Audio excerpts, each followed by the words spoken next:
देखिए, इस वीडियो में मैं आपको बताने वाला हूं कि क्यों एक व्यक्ति को अपने पैसे को, अपने इन्वेस्टमेंट को डॉलर में भी इन्वेस्टमेंट करना चाहिए। देखिए, इसके पीछे लॉजिक ये है कि आपने देखा होगा, आपने गौर किया होगा कि कई सारे बच्चे भारत देश में ऐसे हैं जो कि पढ़ाई करने के लिए विदेशों में जा रहे हैं।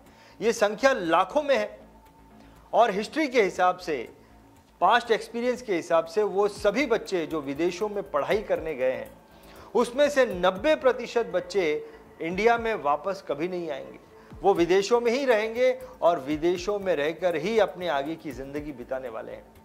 आपने देखा होगा कि कई सारे ऐसे लोग हैं जो कि विदेशों में जॉब करने के लिए गए हैं और ये संख्या लाखों में है। पास्ट एक्सपीरियंस के हिसाब से, हिस्ट्री के हिसाब से, वो सभी लोग जो विदेशों में काम करने के लिए गए हैं, वो चांसेस है 90% भारत देश में दोबारा नहीं आएंगे। देखिए, वो सभी पेरेंट्स जिनके बच्चे विदेशों में पढ़ाई करने गए हैं या जिनके बच्चे विदेशों में जॉब करने गए हैं, ऐसे पेरेंट्स को भविष्य में कभी ना कभी अपने बच्चों के पास जाना पड़ेगा विदेशों में। हो सकता है अपने बुढ़ापे को गुजारने के लिए अपने बच्चों के पास जाना पड़ेगा, क्योंकि उनके बच्चे उनसे कभी मिलने नहीं आएंगे और उनके बुढ़ापे में उनके साथ में आके नहीं रहेंगे। इसीलिए पेरेंट्स को भविष्य में चांसेस बहुत ज़्यादा है कि अपने बच्चों के पास में जाना पड़ेगा अपने बुढ़ापे को उनके साथ में गुजारने के लिए। देखिए, भारत देश बहुत तेजी से ग्रो हो रहा है। भारत देश में कई सारे ऐसे लोग हैं जो कि जिनकी इनकम बहुत तेजी से बढ़ रही है। लोग जो हैं वो लाखों में कमा रहे हैं। आपने देखा होगा कि भारत में मिलियनियर्स की संख्या बहुत बढ़ रही है।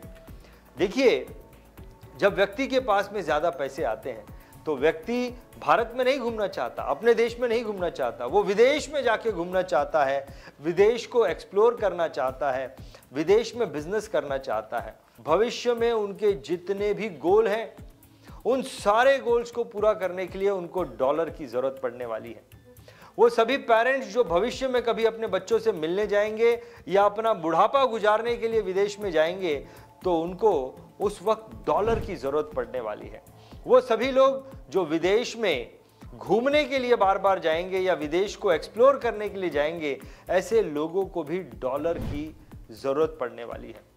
और वो सभी लोग जिन्हें भविष्य में डॉलर की जरूरत पड़ने वाली है, अगर वो डॉलर के अप्रिसिएशन को इग्नोर करते हैं, डॉलर के अप्रिसिएशन और रुपीस के डेप्रिसिएशन को इग्नोर करते हैं और अपने पैसे को सिर्फ और सिर्फ रुपीस में ही इन्वेस्टमेंट करते हैं, तो वो बहुत बड़ी गलती कर रहे हैं। देखिए, अगर आपको ऐसा लगता है कि आपको अपने बुढ़ापे को विदेश में गुजारना पड़ेगा, तो आपको अपने पैसे को थोड़ा सा, कुछ प्रतिशत आपको अपना इन्वेस्टमेंट जो है वो डॉलर में शिफ्ट कर देना चाहिए। अगर आप ऐसा करते हैं तो ये आपका बहुत बेहतरीन डाइवर्सिफिकेशन हो सकता है।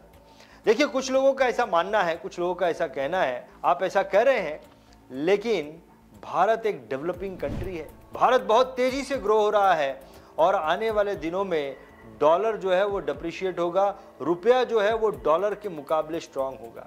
लेकिन मैं आपको एक चीज बताना चाहता हूं, देखिए, ये जो आपकी मान्यता है ये एक बहुत बड़ा मिथ है, क्योंकि भारत देश जो डेवलप हो रहा है उसके डेवलपमेंट में सबसे बड़ा हाथ रुपीस के कमजोर होने में है, डॉलर के अप्रिशिएट होने में है। जरा सोचिए, अगर कहीं डॉलर डेप्रिशिएट हो गया और रुपीस अप्रिशिएट हो गया, डॉलर के मुकाबले रुपया स्ट्रांग हो गया, तो भारत का एक्सपोर्ट बहुत महंगा हो जाएगा। दुनिया के वो देश जो भारत से गुड्स लेते हैं, सर्विसेज लेते हैं, उनके लिए भारत से गुड्स लेना, सर्विसेज लेना महंगा हो जाएगा।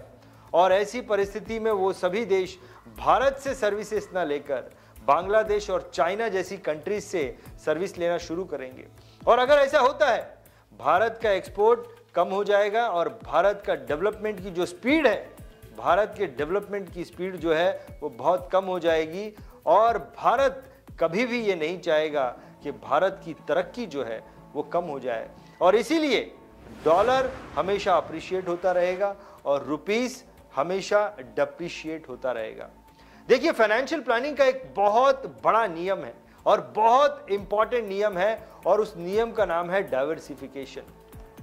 हर व्यक्ति को अपने पैसे को जितना ज़्यादा हो सके सही जगह पर अपने पैसे को डाइवर्सिफाई करना चाहिए, अपने इन्वेस्टमेंट को अच्छी तरीके से डाइवर्सिफाई करना चाहिए। और डाइवर्सिफिकेशन के इसी नियम को दिमाग में रखते हुए अगर मैं अपने पैसे को सही तरीके से डाइवर्सिफाई करता हूं और कुछ पैसों को मैं डॉलर में भी इन्वेस्ट कर देता हूं, तो ये मेरी एक बहुत अच्छी इन्वेस्टमेंट स्ट्रेटजी होगी। अपने इन्वेस्टमेंट को डॉलर्स में थोड़ा सा इन्वेस्टमेंट कर देना, ये एक बहुत अच्छी इन्वेस्टमेंट स्ट्रेटजी होगी। देखिए, कुछ लोगों के मन में ये ख्याल आता है, ख्याल ये आता है कि आपने जो बताया वो लॉजिक समझ में आता है, लेकिन वर्स्ट कंडीशन में तो कुछ भी हो सकता है। और अगर वर्स्ट कंडीशन में डॉलर डिप्रिशिएट होना शुरू हो गया और रुपीस अप्रिशिएट होना शुरू हो गया, तो हमारी मेहनत की कमाई वो तो नेगेटिव में चले जाएगी। तो देखिए, मैं इस पर यह बोलना चाहता हूं कि देखिए, वर्स्ट कंडीशन में कुछ भी हो सकता है। आपकी बात सही है, वर्स्ट कंडीशन में अगर मेरा पैसा स्टॉक मार्केट में इन्वेस्ट है तो स्टॉक मार्केट भी नीचे आ सकता है। अगर मैंने अपने पैसे को एफडी में रखा है तो बैंक भी जो है वो बंद हो सकता है। अगर मैंने फ्लैट में पैसा इन्वेस्ट किया है तो वर्स्ट कंडीशन में रियल एस्टेट भी नीचे आ सकता है और वर्स्ट कंडीशन में कुछ भी हो सकता है। इसीलिए तो मुझे अपने इन्वेस्टमेंट को सही तरीके से डाइवर्सिफाई करना चाहिए।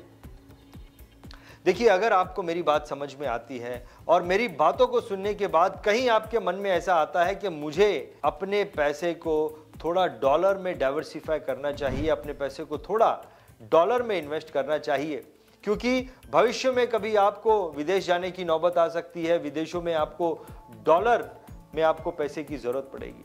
अगर आपके मन में ये ख्याल आता है और आप मेरी बात से सहमत हैं, तो ज़रा देखिए ये वीडियो आपको किसने भेजा है। जिस भी फाइनेंशियल एडवाइज़र ने आपको ये वीडियो भेजा है, आप उन्हें फ़ोन कीजिए और डॉलर में आप कैसे इन्वेस्ट कर सकते हैं उससे आप इसकी जानकारी लीजिए। देखिए, अगर आपको मेरा वीडियो अच्छा लगा है और आपको इस प्रकार के टॉपिक्स को सुनना अच्छा लगता है, इस प्रकार के टॉपिक की जानकारी लेना अच्छा लगता है, तो आपको हमारे इस चैनल को ज़रूर सब्सक्राइब करना चाहिए। बहुत बहुत धन्यवाद, बहुत बहुत धन्यवाद। BITV चैनल पर आपका स्वागत है। BITV यूट्यूब चैनल पर सब्सक्राइब करिए, बेल आइकन दबाएं।